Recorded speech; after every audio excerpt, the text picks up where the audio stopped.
ಅಂದರೆ ಬಿಕರಿ ಆಗ್ತಿರೋದ್ರಿಂದ so producer safe ಆಗಿರೋದ್ರಿಂದ so 3 ಡೇಸ್ಗೆ ಸಕ್ಸಸ್ ಮೀಟ್ ಮಾಡ್ತಾ ಇದ್ವಿ. ಅದು ಬಿಟ್ಟು ಇನ್ನೊಂದು ಉದ್ದೇಶ ಏನಂದರೆ ಸಿನಿಮಾ ಪೈರಸಿ ಆಗಿರೋದು. ಸೊ ಪೈರಸಿ ಆಗಿರೋದು ಸಾಮಾನ್ಯವಾಗಿ ಅಲ್ಲಿ ಇಲ್ಲಿ ಪೈರಸಿ ಸಿಂಪಲ್ ಆಗಿತ್ತು. ಆ ಟೈಮಲ್ಲಿ ಅಷ್ಟು ಇದಾಗ್ತಿಲ್ಲ. ಬಟ್ ಈಗ ನಮಗೆ ಗೊತ್ತಾಗ್ತಿದೆ ಇಷ್ಟು ಜನ ವ್ಯೂಸ್ ಮಾಡ್ತಾ ಇದ್ದಾರೆ ಅದರಲ್ಲಿ ಅಂತ. ಸೊ ಅದು ಕಾಡ್ತಿರೋದು. ಫಸ್ಟ್ ಡೇ ನನಗೆ ಗೊತ್ತಾದಾಗ 6,000 ಜನ ನೋಡಿದ್ರು. ಸೊ ಇವತ್ತಿಗೆ ಅರೌಂಡ್ 160 ನೋಡಿದ್ದಾರೆ, ಅಂದರೆ 160K. ಸೊ ಅದು ತುಂಬ ಸಮಸ್ಯೆ. ಅಂದರೆ ಇನ್ನೂ ನೋಡ್ತಾ ಇದ್ರಲ್ಲ, ಇನ್ನೂ ಬೆಳೀತಾ ಇರಲ್ಲ ಅನ್ನೋದು ತುಂಬ ಸಮಸ್ಯೆ. ಅದಕ್ಕೇನು ಆಕ್ಷನ್ ಏನು ತೊಗೊಂಡಿಲ್ವ ಅಂದ್ಬಿಟ್ಟು ಕೋರ್ಸ್ ಸೈಬರ್ ಕ್ರೈಮ್ ಅವ್ರು ಕಂಪ್ಲೇಂಟ್ ಮಾಡಿದ್ದೀವಿ. ಮತ್ತು ಪ್ರೈವೇಟ್ ಟೀಮ್ ಒಂದವ್ರನ್ನ, ಅಂದರೆ KGF ಅವ್ರು ಏನು ಮಾಡಿದ್ರು ಅಂದರೆ ಫಸ್ಟೇ ಪ್ರಿಕಾಷನ್ಸ್ ತೊಗೊಂಡು ಅವ್ರನ್ನ ಮೂವಿ ಅಂದರೆ ಅವ್ರಿಗೆ ರೈಟ್ಸ್ ಕೊಟ್ಟು ಸೊ ಎಲ್ಲೇನೇ ಇದಾದರೂ ಅವರು ರಿಮೂವ್ ಮಾಡೋ ಥರ ಮಾಡಿದರು. ಬಟ್ ನಮ್ಗೆ ಅದು ಐಡಿಯಾ ಇಲ್ಲ. ಸೊ ಮೂವಿ ಆದಮೇಲೆ ಹೋಗಿದ್ದರಿಂದ ಅವ್ರಿಗೂ ತುಂಬ ಕಷ್ಟ ಆಗ್ತಿದೆ. ಸೊ ಆ ಒಡನಾಟದಲ್ಲಿ ಇದ್ದಾರೆ. ಅವರು ಏನೇನು ಬೆಸ್ಟ್ ಪಾಸಿಬಲ್ ಮಾಡ್ಬೋದು ಅದು ಮಾಡ್ತಾ ಇದ್ದಾರೆ. ಸೊ ವೈರಸ್ ಇಂಜೆಕ್ಟ್ ಮಾಡಿ, ಅಂದರೆ ನಮ್ಮ ಮೂವಿಗೆ ವೈರಸ್ ಇಂಜೆಕ್ಟ್ ಮಾಡಿ ಸೊ ಯಾರ್ಯಾರು ನೋಡ್ತಾರೆ ಅವ್ರ ಮೊಬೈಲ್ಗೆ ಹಾನಿ ಆಗೋ ಥರ ಮಾಡ್ತಾ ಇದ್ದಾರೆ. ರೆಸ್ಪಾನ್ಸ್ ಹೇಗಿದೆ ಸರ್? ತುಂಬ ಚೆನ್ನಾಗಿದೆ. ಯಾವ ಜಿಲ್ಲೆ ಜಾಸ್ತಿ? ಅಫ್ಕೋರ್ಸ್ ಸೆಂಟರ್ಸ್ ದಾವಣಗೆರೆ, ಶಿವಮೊಗ್ಗ, ತುಮಕೂರು, ಮೈಸೂರು, ಹುಬ್ಳಿ, ಧಾರವಾಡ, ಗುಲ್ಬರ್ಗ, ಯಾವ್ಯಾವುದು ನಾವು ಸ್ಕೂಲಲ್ಲಿದ್ದಾಗ ಜಿಲ್ಲೆಗಳ ಹೆಸರಿಸಿ ಅಂತ ಇದ್ವು ಆ ಜಿಲ್ಲೆಗಳೆಲ್ಲ ಚೆನ್ನಾಗಿದೆ. ಅಂದರೆ ಇಂಟೀರಿಯರ್ ಅಂದರೆ ಬಾದಾಮಿ, ಗಜೇಂದ್ರಗಡ ಈ ರೀತಿ ಹೋದರೆ ವೀಕ್ ಇಲ್ಲ. ನನ್ನ ಯೂಶಲಿ ಈಗ ಅಲ್ಮೇಲಮ್ಮ ಇವೆಲ್ಲ ಕಂಪೇರ್ ಮಾಡಿದ್ರೆ ಇಲ್ಲಿ ಎಕ್ಸ್ಟ್ರಾರ್ಡಿನರಿ ಇರೋದು ಅಲ್ಲಿ ತೊಗೊತಾನೆ ಇರಲಿಲ್ಲ. ಸೊ ಕನ್ಫ್ಯೂಸ್ ಆಗೋದು. ಬಟ್ ಎಲ್ಲ ಕಡೆ ಸ್ಟಡಿ ಇದೆ. First time full action multiplex ನಂದು ಎಲ್ಲ ಮೂವಿ ಕಂಪೇರ್ ಮಾಡಿದ್ರೆ ವೀಕ್ ಇದೆ, ಬಟ್ ಸ್ಟಡಿ ಇದೆ. ಅಂದರೆ ನೆಕ್ಸ್ಟ್ ವೀಕು ಸೇಮ್ ಕಂಟಿನ್ಯೂ ಆಗ್ತಿದೆ. First time full action come love ಮಾಡಿದ್ರೆ ಹೇಗಿತ್ತು ಅಂತ? ಅಂದರೆ ಶೂಟಿಂಗ್ ಮಾಡೋದ್ರೆ ಲವ್ ಬೆಟ್ರ್ ಅಲ್ವಾ? ಇಬ್ರು ಕೂರಿಸ್ಬಿಟ್ಟು ಡೈಲಾಗ್ಸ್ ಹೇಳೋದು ಇದು ಸ್ವಲ್ಪ ಹಿಂಸೆ ಅನ್ಸೋದು. ಎಸ್ಪೆಷಲಿ ಪಾರಿವಾಳ ಸೀನ್ ಶೂಟ್ ಮಾಡೋದಾರೆ. ಆಮೇಲೆ ಮಧ್ಯೆ ಗೊತ್ತಿರೋದು ಇಲ್ಲಿ 5 ಪಾರಿವಾಳ ಅದೇ 6ನೇದು VFX ಅಲ್ಲಿ ಇರುತ್ತೆ ಪಾರಿವಾಳ. ಸೊ ಈ ಇಮೇಜ್ ಶೂಟ್ ಮಾಡೋದ್ರೆ ಅಂದರೆ ನನಗೆ ಮಾಸು ಇದು ಅನ್ನೋದಕ್ಕಿಂತ ಪಾರಿವಾಳ ಹ್ಯಾಂಡಲ್ ಮಾಡೋದು ತುಂಬ ಕಷ್ಟ ಆಗ್ತಿತ್ತು. ಯಾಕಂದರೆ ಎಲ್ಲ ಪಾರಿವಾಳ ಲೈವ್ ಇರಲಿಲ್ಲ. ಕೆಲವೊಂದು 8 ಪಾರಿವಾಳ ಇದ್ದರೆ ನನಗೆ ಗೊತ್ತಿರೋದು ಇಲ್ಲಿ 2 VFX ಬರುತ್ತೆ. ಸೊ ಅವನು ಹುಷಾರಾಗಿ ಹ್ಯಾಂಡಲ್ ಮಾಡಬೇಕು. ಅವೆಲ್ಲ ಸಮಸ್ಯೆ ಇದೆ. ತಮಿಳ್ನಾಡಲ್ಲಿ ತಮಿಳ್ ರಾಕರ್ಸ್ ತುಂಬಾನೇ ಸ್ಟ್ರಾಂಗ್ ಇದ್ದಾರೆ. ಅವ್ರು ಎಷ್ಟೇ ಏನೋ ಇದು ಮಾಡಿ ಸೊ ನಮ್ಮದ್ರಲ್ಲಿ ಸೊ ನಿಮ್ದು ಇನ್ನು ಈಗ ಫಸ್ಟ್ ಕನ್ನಡ ರಾಕರ್ಸ್ ಬಂದಿರೋದು. ಈಗಲೇ ಏನಾದರೂ ಅವ್ರನ್ನ ಇದು ಮಾಡೋದಕ್ಕೆ ಕನ್ನಡ ರಾಕರ್ಸ್ ಅಲ್ಲ, ಇವರು ಕನ್ನಡ ಕ್ರ್ಯಾಕರ್ಸ್.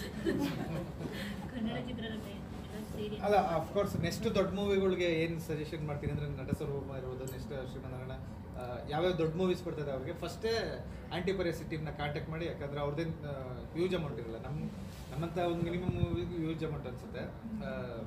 ಸೊ ಅವ್ರಿಗೇನು ಅನ್ಸಲ್ಲ. ಸೊ ಅವ್ರನ್ನ ಫಸ್ಟೇ ತೊಗೊಂಡ್ರೆ ಟೀಮ್ ಜೊತೆ ಈಗ ನಾವು ಹೆಂಗೆ ಸಿನಿಮಾ ಅಂದರೆ ಪಬ್ಲಿಸಿಟಿ ಮಾಡೋಕ್ಕೂ UFO ಕೊಡ್ಬೇಕು, ಹಂಗೆ ಇನ್ಮೇಲೆ ಆ್ಯಂಟಿ ಪೈರಸಿ ಅವ್ರು ಕಾಂಟ್ಯಾಕ್ಟ್ ಮಾಡಬೇಕು.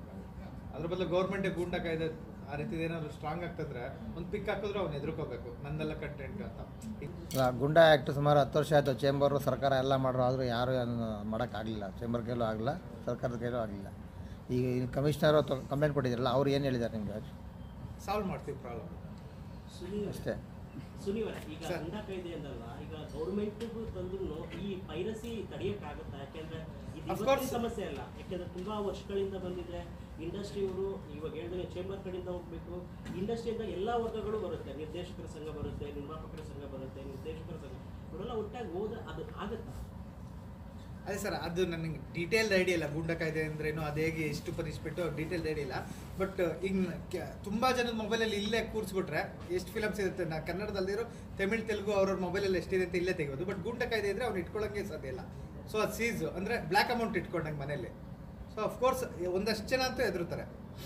ನಾನು ಸಿನಿಮಾದವನಾಗಿರೋದಕ್ಕೆ ನಾನು ಬೇರೆ ಸಿನಿಮಾ ಪೈರಸಿಗಳನ್ನ ನೋಡೋಲ್ಲ. ಸೊ ಸಿನಿಮಾದಲ್ಲಿ ನೋಡಿದ್ರೆ 100% ನಾನು ನೋಡಿರ್ತಿದ್ದೆ. ಈಗ ಫಾರ್ ಎಕ್ಸಾಂಪಲ್ ಅಂದರೆ ಫ್ರೀ ಅನುದಾನ ಮಾಡ್ತಿದ್ರೆ ನಾನು ಹೋಗಿ ನಿಂತ್ಕೊಂಡ್ಬಿಡ್ತೀನಿ ಕ್ಯೂ ಅಲ್ಲಿ. ಹಿಂಗೆ ಫ್ರೀ ಸಿಗ್ತಿತ್ತು ಅಂದರೆ ಮಾಡ್ತೀವಿ. ಬಟ್ ನನ್ನ ಇಂಡಸ್ಟ್ರಿ ಆಗಿರೋದು ಓಕೆ, ನನ್ನ ತಾಯಿ ಇದು, ನನ್ನ ಜಾತಿ ಇದು, ಸಿನಿಮಾ ಜಾತಿ. ಸೊ ಆ ಕಾರಣದಿಂದ ನಾನು ಮುಟ್ಟಲ್ಲ ಅಲ್ಲಿ. ಓಕೆ, ನಿಮ್ಮ ಫ್ಯಾನ್ಸ್ಗಳಿಗೆ ಹೇಗಿದೆ ರೆಸ್ಪಾನ್ಸ್ ನಿಮ್ಮ ಈ ಸಿನಿಮಾಗೆ, ಬಜಾರ್ಗೆ? ಸಿನಿಮಾ ಫ್ಯಾನ್ಸ್ ಅಂತ ಹೇಳಿ ನಮ್ಮ ಫ್ರೆಂಡ್ಸ್ ಅಫ್ಕೋರ್ಸ್ ದರ್ಶನ್ ಫ್ಯಾನ್ಸ್ ಅವರು, ದರ್ಶನ್ ಸರ್ ಫ್ಯಾನ್ಸ್ ತುಂಬ ಸಪೋರ್ಟಿವ್ ಮಾಡ್ತಾ ಇದ್ದಾರೆ ತನ್ವೀರ್ಗೆ. ಸೊ ಅದು ಬಿಟ್ಟು ಯಾರು ಅಂದರೆ ಹೊಸತನಗಳು ಮತ್ತು ಶೋಕ್ದಾರ್ಗಳು ಅವರವರೇ ನೋಡಿ ಗ್ರೂಪಲ್ಲಿ ನೋಡಿ ಮೆಸೇಜ್ಗಳು ಆಗ್ತಾ ಇದ್ದಾರೆ. ಖುಷಿ ಇದೆ. ಅಂದರೆ ಕೆಲವ್ರು ಹೇಳ್ತಾರೆ ಇದು ಸುನಿ ಸಿನಿಮಾ ಸ್ಟೈಲಲ್ಲಿ ಇಲ್ಲ ಅಂತ, ಕೆಲವರು ಹೇಳ್ತಾರೆ. ಕೆಲವರು ಖುಷಿಯಾಗಿ ಹೇಳ್ತಾರೆ ಸುನಿ ಬೇರೆದು ಮಾಡಿದ್ದಾನೆ ಅಂತ. ಕೆಲವರು ಒಂದಷ್ಟು ಮೇ ಬಿ 80% ಖುಷಿಯಾಗಿದ್ರೆ 20% ಅವ್ರಿಗೆ ಸುನಿಯಿಂದ ಆ ಸ್ಟೈಲ್ ಚೆನ್ನಾಗಿದೆ ಅಂತ ಹೇಳ್ತಾರೆ. ನಾನು ಸೋಲೋ ಗೆಲುವು ಎರಡು ನೋಡೋದ್ರಿಂದ ಮಿಕ್ಸೆಡ್ ನನಗೆ ಕಾಮನ್ ಆಗಿ. ಓಕೆ, ಈ ಶೋಕ್ದಾರ್ ಏನು ಪಾರೋಳ ಆಡ್ತೀವಿ ಅಲ್ಲಿಂದ ಸುಮಾರು ರೌಡಿಸಮ್ಗಳು ಹುಟ್ಕೊಂತು. ಆ ಥರದವ್ರು ಸಿನಿಮಾ ನೋಡ್ಬಿಟ್ಟು ಏನಾದ್ರು ನಿಮಗೆ ಸಿನಿಮಾ ನೋಡಿ ಬಗ್ಗೆ ಕಮೆಂಟ್ಸ್ ಏನಾದ್ರು ರಿಯಲ್ ಇನ್ಸಿಡೆಂಟ್ ಅಲ್ಲಿ ಪ್ರಸನ್ನ ಸರ್ ಕಥೆಗಾರರು ಮತ್ತೆ ನಾವು ಯಾರು ಮೀಟ್ ಆಗಿದ್ದೀವಿ ಅವ್ರಿಗೆಲ್ಲ ಇಂಡೈರೆಕ್ಟ್ಲಿ ಒನ್ ವೇ ಇನ್ನೊಂದು ವೇ ಅಲ್ಲಿ ಕನೆಕ್ಟೆಡ್ ಇದೆ ಸರ್ಗೂ ರೋಡಿಸಮ್ಗೂ. ಸೊ ಅದೇ ಸಿನಿಮಾದಲ್ಲಿ ಹೇಳಿದ್ದು ಪಾರಿವಾಳ ಪ್ರೀತಿ ಸಂಕೇತ ಶಾಂತಿ ಸಂಕೇತ ಸ್ಟಿಲ್ ಅದೇಗೋ ರೋಡಿಸಮ್ ಕನೆಕ್ಟ್ ಇದೆ ಅಂತ. ಬಟ್ ನಾನು ಸಿನಿಮಾ ಅಷ್ಟೇ, ನನಗೂ ಫುಲ್ಲು ಡೀಟೇಲ್ ಆಗಿ ನಾನು ಯಾವುದು ರಿಯಲ್ ಸ್ಟೋರಿನ ಇಳಿಸ್ಲಿಲ್ಲ. ಸೊ ನಾನು ಸೇಫಲ್ಲಿದ್ದೀನಿ. Okay, thank you. ಎಲ್ಲರಿಗೂ ನಿಮ್ಮ ಪ್ರೀತಿ ಸಹಕಾರ ಹೀಗೆ ಇರಲಿ. ಸೊ ಇನ್ನೂ ಸಪೋರ್ಟ್ ಮಾಡಿ.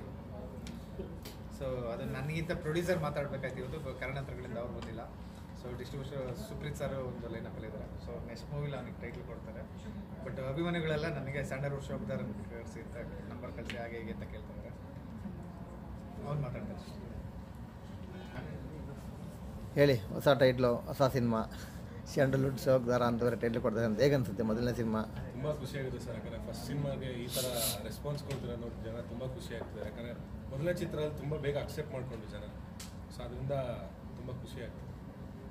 ಸರ್, ಸಿನಿಮಾ ಬಿಫೋರ್ ಮುಂಚೆ ನಿಮ್ಗೆ ಇದ್ದಂಥ public cinema before after release ಆದಮೇಲೆ ಅವರು ನಿಮ್ಮನ್ನ ರೆಕಗ್ನೈಸ್ ಮಾಡ್ತಾರೆ, ಅದರ ಎಕ್ಸ್ಪೀರಿಯನ್ಸ್ ತುಂಬ ಜಾಸ್ತಿನೇ ಆಗ್ತಿದೆ ಸರ್. 2-3 ದಿವಸದಿಂದ ಮನೆ ಹತ್ರ ಬರೋದಾಗಿರೋದು, ಮನೆ ಹತ್ರ ಯಾರು ಬರ್ತಾ ಇರಲಿಲ್ಲ.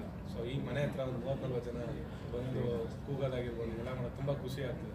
ಲೈಕ್ ಅಷ್ಟು ವರ್ಷದ ಪಟ್ಟಿದ್ದ ಶ್ರಮ ಈಗ ಪ್ರತಿಫಲ ಸಿಗುತ್ತೆ. ಅದೇ ಫ್ರೂಟ್ಫುಲ್ ಅಂತಾರಲ್ಲ ಡ್ರಿಂಕ್. ಸೊ ಆ ಥರ. ಓಕೆ, ದರ್ಶನ್ ಅವರು ಬೆನ್ನಿಗೆ ನಿಂತಿದ್ದಾರೆ. ತುಂಬ ಖುಷಿ ಆಗುತ್ತೆ ಸರ್. ಯಾಕಂದರೆ ಅಷ್ಟು ದೊಡ್ಡ ಸ್ಟಾರು ಲೈಕ್ ನನಗೆ ಬ್ಯಾಕ್ ಸಪೋರ್ಟಾಗಿ ನಿಂತು ಸಪೋರ್ಟ್ ಮಾಡ್ತಾರೆ. ತುಂಬ ಖುಷಿ ಆಗುತ್ತೆ. ನಾನು ಯಾವಾಗಲೂ ಅವ್ರು ಚಿರಋಣಿಯಾಗಿ ಸದಾ ಇರ್ತೀನಿ. ಸಿನಿಮಾ ನೋಡೋದು ಏನಂತ ದರ್ಶನ್ ಅವರು?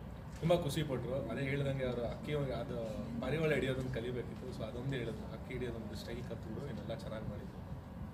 ಯಾವ 2 ಸಿನಿಮಾ ಲೈನಪ್ ಆಗಿದೆ ಅಂತ ಅದೇ ಸರ್, ಮಾತುಕತೆ ನಡೀತಾ ಇದೆ. ಸೊ ಇದಾದ್ಮೇಲೆ ಶೋಕ್ದಾರ್ ಅಂತ ಇಟ್ಕೊಂಡಿರೋ ಸಿನಿಮಾ ಇಲ್ಲ ಖಂಡಿತ ಆ ಥರ ಎಲ್ಲ ಇಲ್ಲ. ಓಕೆ, ನೆಕ್ಸ್ಟ್ ಸಿನಿಮಾ ಯಾವ ಜಾನರ್ ಥರ ಪ್ಲಾನ್ ಮಾಡಿದ್ರೆ? ಯಾಕಂದರೆ ಓಪನಿಂಗ್ ಕಮರ್ಷಿಯಲ್ ಆ್ಯಕ್ಷನ್, ನೆಕ್ಸ್ಟ್ ಯಾವ ಥರ ಅಂತ ಅಂದ್ಕೊಂಡಿದ್ದೀವಿ? ಫ್ಯಾಮಿಲಿ ಸಬ್ಜೆಕ್ಟ್ ಥರ ಇದು ಮಾಡ್ತಾ ಇದ್ದಾರೆ. ಕಮರ್ಷಿಯಲ್ ಇಲ್ಲಿ ಫ್ಯಾಮಿಲಿ ಇರುತ್ತೆ. ಈಗ ಬೇರೆಯವ್ರು ಅಪ್ರೋಚ್ ಮಾಡ್ತಾರೆ, ನಿಮ್ಮ ಬ್ಯಾನರ್ಲಿ ಮತ್ತೆ ಏನಾದ್ರು ಪ್ಲಾನ್ ಇದೆಯಾ? ಇಲ್ಲ ಸರ್, ನಮ್ಮ ಬ್ಯಾನರಲ್ಲಿ ಇಲ್ಲ. ನಮ್ಮ ಬ್ಯಾನರ್ ಬೇರೆಯವ್ರು ಮಾಡ್ತಾರೆ ನೆಕ್ಸ್ಟು. ಬಟ್ ನಾನಂತ ಹಿಂಗೆ ಮಾಡಲ್ಲ. ಯಾಕಂದ್ರೆ ಪ್ರೊಡ್ಯೂಸರ್ ಪೇಮೆಂಟ್ ಕೊಟ್ಟಿಲ್ಲ ಫಸ್ಟ್ ಸಿನಿಮಾದೇ. ಸೊ ಅದಕ್ಕೆ ಮಾಡಲ್ಲ. ಚಾನ್ಸ್ ಕೊಟ್ಟರೆ ದೊಡ್ಡದಲ್ವಾ? ಚಾನ್ಸ್ ಕೊಟ್ಟು ಅವ್ರನ್ನ ಪ್ರೊಡ್ಯೂಸರ್ ಮಾಡಿಲ್ಲ ಸರ್ ನಾನು. ನೀವೇ ಈಗ ಅನಿಸ್ತೀರಿ. ಸೊ ಅದಕ್ಕೆ ಆ ಬ್ಯಾನರ್ ಅವ್ರು ಬೇರೆಯವ್ರಿಗೆ ಇದು ಮಾಡ್ತಾರೆ. ಓಕೆ, ನಿಮ್ಮ ಹೀರೋಗೆ ಈ ಥರ ಕಡೆ ಬೇಜಾರು ಆಗುತ್ತೆ ನೋಡಿ. ಫಸ್ಟ್ ಸಿನಿಮಾ ಆಗಿರೋ ನಾನು ಪ್ರಿಂಟೇ ನೋಡೋಕ್ಕಾಗಲ್ಲ. ಸುನಿ ಸರ್ ಒಂದು ಹೇಳಿದ್ರು ನನಗೆ, ಬಿಡು ಹೋಗಿ ಪೈರಸಿ ಲೆವೆಲ್ ಬೆಳೆದಿದೆ ಈಗ ಅಂತ. ಮೊದಲು ನೀವು ನೋಡ್ತಾ ಇದ್ದೀರಿ ಸಿನಿಮಾ ಬರೋಕ್ಕಿಂತ ಮುಂಚೆ? ಖಂಡಿತ ನಾನು ಯಾವತ್ತು ಕನ್ನಡ ಸಿನಿಮಾ ನಮ್ಮ ಮೊಬೈಲಲ್ಲೇ ನೋಡಿಲ್ಲ ಸರ್. ಅದೇ ಬೇರೆ ಸಿನಿಮಾಗಳನ್ನ ಮಾಡ್ತಾ ಇದ್ರಾ? ಆಬ್ವಿಯಸ್ಲಿ ಮಾಡೇ ಮಾಡ್ತೀನಿ. ಅದಕ್ಕೆ ಸಿನಿಮಾಗಿರೋದು ಯಾವ ಸಿನಿಮಾನೂ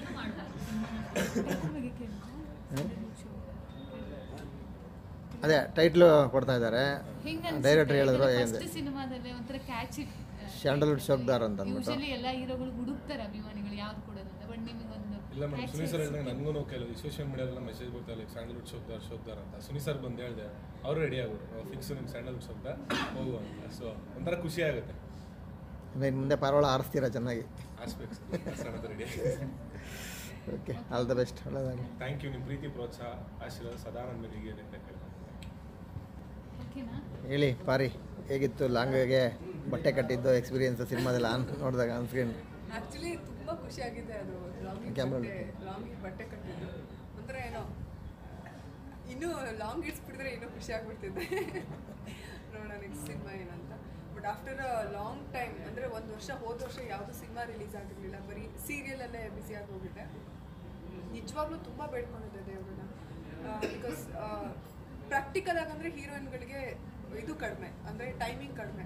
ಸೊ ಆ ಟೈಮಿಂಗಲ್ಲೇ ಒಂದು ಒಳ್ಳೆ ಸಿನಿಮಾಗಳು, ಒಳ್ಳೆ ಕಥೆಗಳು ಜನರಿಗೆ, ಅಂದರೆ ಇನ್ನು 10 ವರ್ಷ ಆದಮೇಲೆ ನನ್ನ ಮಕ್ಳಿಗೂ ನಾನು ಹೆಮ್ಮೆಯಿಂದ ತೋರ್ಸಂಗಿರ್ಬೇಕು, ಪುಟ ನಾನು ಆ ಸಿನಿಮಾ ಮಾಡಿದ್ದೆ, ಈ ಥರ ಒಂದು ಕ್ಯಾರೆಕ್ಟರ್ ಇತ್ತು ಅಂತ. ಸೊ ಅದೊಂದು ಯಾವಾಗಲೂ ನನ್ನ ತಲೆಯಲ್ಲಿತ್ತು. ಇನ್ನೊಂದೇನೆಂದರೆ ಫ್ಯಾಮಿಲಿ ಆಡಿಯನ್ಸೇ ನನಗೆ ಯಾವಾಗಲೂ ಬೇಕು. ಬಿಕಾಸ್ ನಾನು ಮಿಡಲ್ ಕ್ಲಾಸ್ ಹುಡುಗಿ ಆಗಿರೋದ್ರಿಂದ ನನಗೆ ಯಾವಾಗಲೂ ಆ ಥರ ಫ್ಯಾಮಿಲಿ ಅವ್ರು ಇಷ್ಟಪಟ್ರೆ ನನಗೆ ಪರ್ಸ್ನಲಿ ಖುಷಿ ಆಗುತ್ತೆ. ಇನ್ನು ಸ್ಕ್ರೀನ್ ಮೇಲೆ ಸುಂದರವಾಗಿ ಕಾಣಿಸ್ತಿದ್ದೀರಾ ಅಂದರೆ ನಿಜವಾಗ್ಲೂ ನನಗೆ ಖುಷಿ ಆಗುತ್ತೆ. ತುಂಬ ಚೆನ್ನಾಗಿ ಪರ್ಫಾರ್ಮ್ ಮಾಡಿದ್ದೀರಾ ಅಂದರೆ ಅದರಲ್ಲಿ ಏನೋ ಒಂದು ನೆಮ್ಮದಿ ಸಿಗುತ್ತೆ.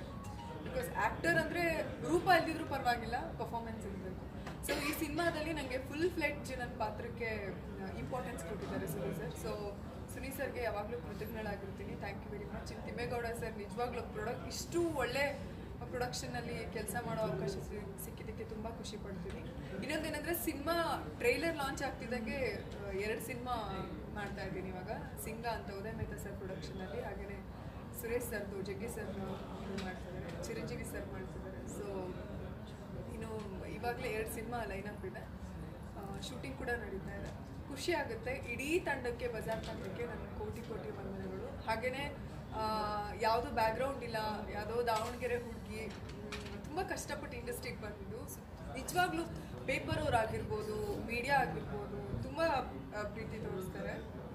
ಸಖತ್ ಖುಷಿ ಆಗುತ್ತೆ. ಥ್ಯಾಂಕ್ ಯು ವೆರಿ ಮಚ್ ಎಲ್ಲರಿಗೂ. ಆ್ಯಕ್ಚುಲಿ ಯೂಶ್ವಲಿ ನಾನು ಕೇಳ್ಪಟ್ಟಂಗೆ ತುಂಬ ಒಂದು ಆರ್ಟಿಕಲ್ ಬರೋದಕ್ಕೂ ತುಂಬ ಕಷ್ಟ ಇರುತ್ತೆ. ಅಂಥದ್ರಲ್ಲಿ ಪ್ರೀತಿಯಿಂದ ಅವರೇ ಫೋನ್ ಮಾಡ್ತಾರೆ, ಅದಕ್ಕೆ ಏನಾದರೂ ಹೇಳಮ್ಮ ಅಂತಾರೆ. ಸಖತ್ ಖುಷಿ ಆಗುತ್ತೆ. Means a lot. Thank you very much. ತಿಳ್ಕೊಂತ ಸಕ್ಸಸ್ ಹೇಳಿ. ಇಲ್ಲ, ಒಂದು ಸುನೀಲ್ ಸರ್ ಜೊತೆಗೆ ನನ್ನ 3ನೇ ಸಿನಿಮಾ. ಖುಷಿ ಅಂದರೆ ವರ್ಕ್ ಮಾಡೋ ಸ್ಟೈಲಿಂದ ಈ ರೆಗ್ಯುಲರ್ ಫಾರ್ಮೇಟ್ ಇಲ್ದಂಗೆ ಕೆಲಸ ಮಾಡ್ತಾಯಿದ್ರು. ಅದೊಂದು ನನಗೆ ಒಂದು ಆ್ಯಸ್ ಎ ಟೆಕ್ನಿಷಿಯನ್ ಆಗಿ ಒಂದಿಷ್ಟು ಕಲ್ತಿದ್ದೀನಿ. ರೆಗ್ಯುಲರ್ ಟಿಪಿಕಲ್ ಇದ್ದಂಗೆ ಹೀಗೆ ಮಾಡಬೇಕು, ಹಾಗೆ ಮಾಡಬೇಕು, ಈ ಪಾಯಿಂಟ್ ಆಫ್ ಇಲ್ಲದೆ ಸಾಯ್ತೀನಿ ಅಲ್ಲೇ ಸ್ಪಾಟಲ್ಲಿ ಕೊಡ್ತಾಯಿದ್ರು, ಇಲ್ಲ ಅಲ್ಲೇ ಕಾಂಪೋಸ್ ಮಾಡ್ತಾರೆ. ಅರ್ಧ ಗಂಟೆ 20 ನಿಮಿಷದಲ್ಲಿ ಸಾಂಗೇ ಮುಗಿತಾ ಇತ್ತು. ಸೊ ಇದೆಲ್ಲದು ಆಮೇಲೆ ಒಬ್ಬ ನಿರ್ದೇಶಕನಿಗೆ ಸಿನಿಮಾ ಕತೆ ಬಗ್ಗೆ ಎಷ್ಟು ಗ್ರಿಪ್ ಇರಬೇಕಿತ್ತು. ಸೊ ಅದನ್ನು ಅವ್ರು ನೀಟಾಗಿ ಅಂದರೆ ಪ್ರೆಸೆಂಟ್ ಮಾಡ್ತಾಯಿದ್ರು, ಅಂದರೆ ಹೇಳ್ತಾಯಿದ್ರು, ಕಾಂಪೋಸ್ ಮಾಡ್ತಾರೆ, ಇಷ್ಟೇ ಸರ್, ಇಷ್ಟೇ. ಸೊ ಆಮೇಲೆ ಆಡಿಯನ್ಸ್ ಪಲ್ಸ್ ಅವರು ನಾನು ಕಂಡಂಗೆ ಅವ್ರ ಹತ್ರ ಒಂದು ಒಳ್ಳೆ ಪಲ್ಸ್ ಇದೆ. ಅಂದರೆ ಆಡಿಯನ್ಸ್ ಪಲ್ಸ್, ಜನರಿಗೆ ಏನು ಬೇಕು ಅನ್ನೋದನ್ನ ಅವ್ರು ಕರೆಕ್ಟಾಗಿ ಹಿಡಿದಿಟ್ಕೊಂಡಿದ್ರು. ಸೊ ಅದು ಭಾಳ ಖುಷಿ ಆಯ್ತು ಈ ಸಿನಿಮಾದಲ್ಲಿ. ಒಂದು ಒಳ್ಳೆ ಪ್ರಯತ್ನ ಮಾಡಿದಂಥ ಖುಷಿ ಇದೆ. ಲಾಸ್ಟ್ ಮಿನಿಟ್ ತನಕ ಒದ್ದಾಟಗಳು ಎಲ್ಲ ಸಿನಿಮಾಗಳು ಇದ್ದೇ ಇರುತ್ತೆ. ಸೊ ಒಂದಿಷ್ಟು ಪ್ರಯತ್ನಗಳನ್ನು, ಪಾರಿವಾಳದ ಸಬ್ಜೆಕ್ಟ್ ಟಾಪಿಕ್ ಇರೋದ್ರಿಂದ ಒಂದಿಷ್ಟು ಸಿನಿಮಾದಲ್ಲೂ ಅದರದ್ದು ಗುಟ್ರ ಸೌಂಡ್ಸು ಈ ಥರದ್ದೆಲ್ಲ ಒಂದಿಷ್ಟು ಎಲಿಮೆಂಟ್ಗಳನ್ನ ಇಟ್ಕೊಂಡು RRನ ವರ್ಕ್ ಮಾಡಿದ್ದೀನಿ. ಸೊ ಭಾಳ ಖುಷಿ ಆಯ್ತು. ಬ್ಯಾಕ್ ಟು ಬ್ಯಾಕ್ ಸಕ್ಸಸ್ ಹೇಗೆ ಜನ ಮೇಡಮ್, ಆ್ಯಕ್ಚುಲಿ ನಾನು ಹೇಳ್ಬೇಕಾದ್ರೆ 63 ಪಿಕ್ಚರ್ ಆದಮೇಲೆ ಜನ ಗುರುತಿಸಿದ್ರು. ಜನ ಗುರುತಿಸೋಕ್ಕಿಂತ ಫಸ್ಟ್ ನೀವು ಅದನ್ನು ಎನ್ಕೇಜ್ ಮಾಡಿಕೊಟ್ರಿ. ಸೊ ಇದೆಲ್ಲದು ಎಲ್ಲೋ ಏನು ಎಲೆಮರೆ ಹಿಂದಿದ್ದೆ, ಅಲ್ಲಿಂದ ಸಿಕ್ಕಿದಂಥದ್ದು. ಸೊ ಅದನ್ನು ಬೆಳೆಸ್ಕೊಂಡು ಉಳಿಸ್ಕೊಂಡು ಬರ್ತಾ ಇದ್ದೀನಿ. ಸೊ ಏನೇ ಮಾಡಿದ್ರು ಅದರಲ್ಲಿ ನನ್ನ ಕೆಲಸ ಪ್ರಾಮಾಣಿಕವಾಗಿರಬೇಕು, ಜನ ಇಷ್ಟಪಡಬೇಕು, ಇಷ್ಟನ್ನು ಪಾಯಿಂಟ್ ಇಟ್ಕೊಂಡು ಮಾಡ್ತಾ ಇದ್ದೀನಿ. ಪ್ರತಿಯೊಂದು ಸಿನಿಮಾಗಳು ಒಂದೇ ರೀತಿಯಲ್ಲಿ ಕೆಲಸ ಮಾಡ್ತಾ ಇದ್ದೀನಿ. ಚಾಪ್ಟರ್ 2